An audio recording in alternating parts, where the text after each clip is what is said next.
On s'attache à Papa Simon Kimbangu. Donc c'est ça les combats pour la liberté de l'homme noir en général, pour l'indépendance, alors qu'aucun pays africain était indépendant en 1921. Donc voilà les contextes dans lesquels Papa Simon Kimbangu a commencé son ministère.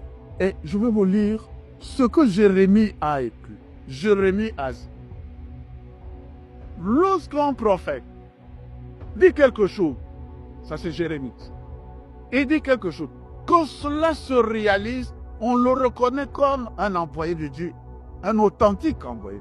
C'est Jérémie chapitre 28, c'est la Bible. Donc, traduction écuménique. L'homme noir deviendra blanc et l'homme blanc deviendra noir. Donc c'est ça l'éveil des consciences. Depuis le 30 mars l'année 2023, avait pris un décret présidentiel, ordonnance présidentielle, proclamant cette journée comme étant la journée du combat de Papa Simon Kimbangu et de la conscience africaine. Article 1er. La liste des jours fériés en République démocratique du Congo est fixée comme suit. Le 6 avril, journée du combat de Simon Kimbangu et de la conscience africaine. Le 6 avril, chemin payé.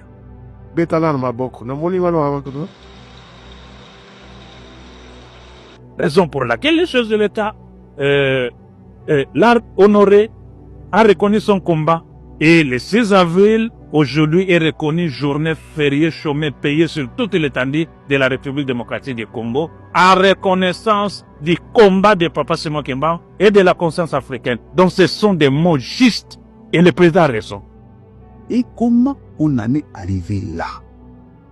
L'église kimbanguiste n'a pas caché toute la vérité qu'elle connaît sur Papa Simon. C'est vrai que, comme vous savez, Papa Simon Kimbangu a été combattu.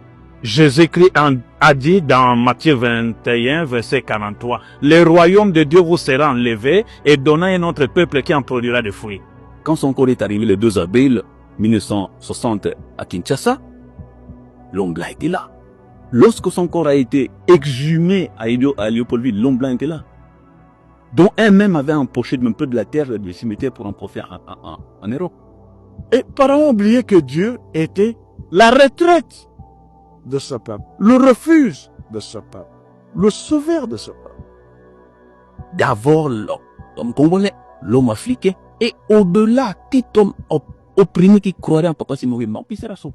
Le combat de Papa Simon Kimbangu est aussi la conscience africaine. Si nous prenons conscience que Dieu est avec nous, il est avec, il est notre Dieu. Et si cela, la Bible dit, il y a eu un temps pour des guerres, il y a un temps pour la paix.